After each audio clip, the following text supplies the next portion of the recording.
नमस्कार दोस्तों, कैसे हैं आप सब। आज मैं लेकर आई हूँ इंदिरा एकादशी व्रत कथा एवं महत्व। पंचांग के अनुसार अश्विन मास के कृष्ण पक्ष में पड़ने वाली एकादशी की तिथि को इंदिरा एकादशी के नाम से जाना जाता है। इस समय पितृपक्ष चल रहे हैं। पितृपक्ष के दौरान इस एकादशी के पड़ने से इसका महत्व बढ़ जाता है। मान्यता है कि इस दिन श्राद्ध कर्म करने से पितरों की आत्मा प्रसन्न होती है और उनको हर प्रकार के कष्टों से मुक्ति मिलती है। वही एक अन्य मान्यता के अनुसार इस दिन जो भी श्राद्ध कर्म करता है उसे कई गुना पुण्य प्राप्त होता है। इंदिरा एकादशी का व्रत भगवान विष्णु और पितरों के आशीर्वाद पाने के लिए रखा जाता है। खास बात यह है कि इस व्रत को अगले दिन सूर्य उदय के बाद यानी द्वादशी के दिन पारण मुहूर्त में ही खोलते हैं। अगर द्वादशी तिथि सूर्योदय के पहले समाप्त हो गई हो तो एकादशी का पारण सूर्योदय के बाद ही होता है। भगवान को समर्पित इंदिरा एकादशी का व्रत करने से पितरों को इसका फल मिलता है। इंदिरा एकादशी अश्विन मास के कृष्ण पक्ष की एकादशी को कहते हैं।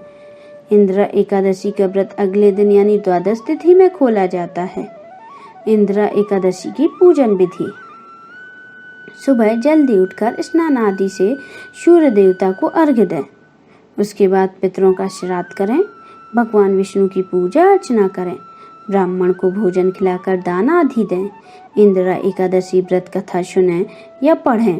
द्वादशी के दिन शुभ मुहूर्त में एकादशी का पारण करें।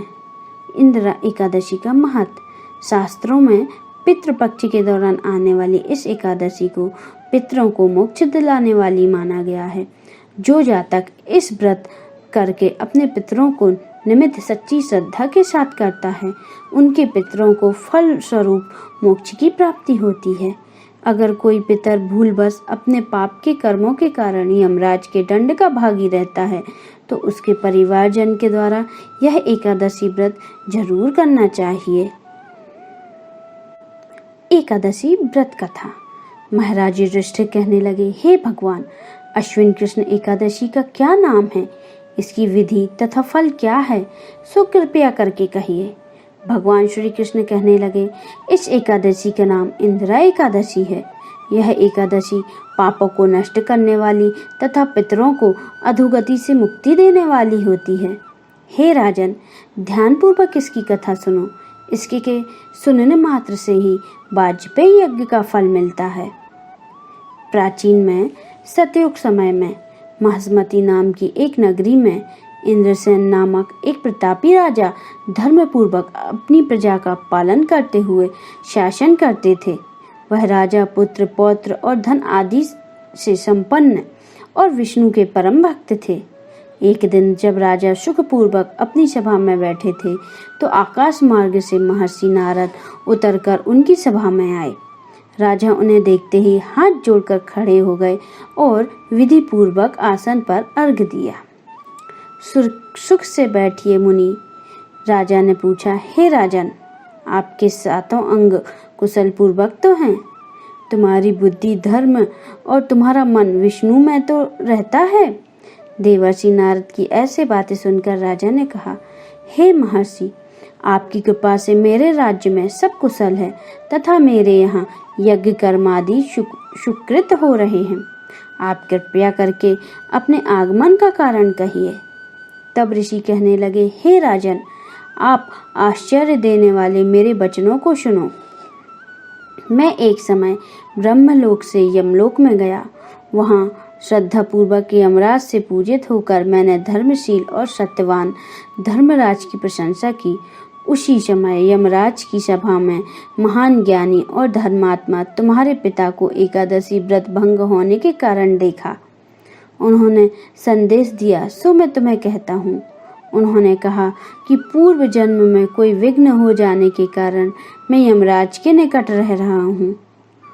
सो हे पुत्र, यदि तुम अश्विन कृष्ण एकादशी का व्रत मेरे निमित्त करो तो मुझे स्वर्ग की प्राप्ति हो सकती है। इतना सुनकर राजा कहने लगा कि हे महर्षि, आप इस व्रत की विधि मुझसे कहिए। नारद जी कहने लगे, अश्विन मास की कृष्ण पक्ष की 10वीं के दिन प्रातः काल श्रद्धा पूर्वक स्नान आदि से निर्मत्र होकर पुनः दोपहर को नदी आदि में जाकर स्नान करें। फिर श्रद्धा पूर्वक पितरों का श्राद्ध करें और एक बार भोजन करें। प्रातः काल होने पर एकादशी के दिन दातून आदि करके स्नान करें। फिर व्रत के नियमों को भक्ति पूर्वक ग्रहण करते हुए प्रतिज्ञा करें कि मैं आज संपूर्ण भोगों को त्याग कर निराहार एकादशी का व्रत करूंगा। हे अच्युत, हे पुंडरीकाक्ष, मैं आपकी शरण में हूँ, आप मेरी रक्षा कीजिए।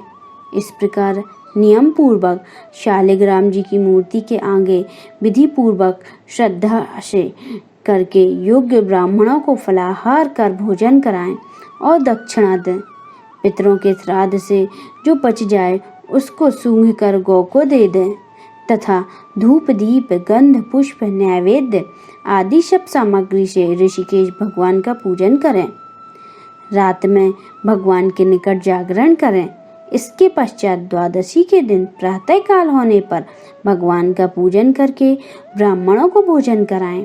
भाई बंधुओं, स्त्री और पुत्र सहित आप भी मौन होकर भोजन करें। नारद जी कहने लगे, हे राजन, इस विधि से अगर तुम आलस्य रहित होकर इस एकादशी का व्रत करोगे तो तुम्हारे पिता अवश्य ही स्वर्गलोक में जाएंगे।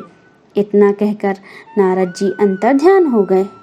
नारद जी की कथा अनुसार राजा द्वारा अपने बांधवों तथा दासों सहित व्रत करने से आकाश में पुष्प वर्षा हुई और राजा के पिता गरुड़ पर चढ़कर विष्णु लोक को गए। राजा इंद्रसेन भी एकादशी के व्रत के प्रभाव से निकृष्ट राज करके अंत में अपने पुत्र को सिंहासन पर बिठाकर स्वर्गलोक को गए। हे युधिष्ठिर, इस इंद्र एकादशी के व्रत का महत्व मैंने तुमसे कहा। इसके पढ़ने और सुनने से मनुष्य सब पापों से छूट जाते हैं और सब प्रकार के भोगों को भोग कर वैकुंठ को प्राप्त होते हैं। बोलिए श्री हरि नारायण की जय। बोलिए इंदिरा एकादशी की जय। कथा समाप्त।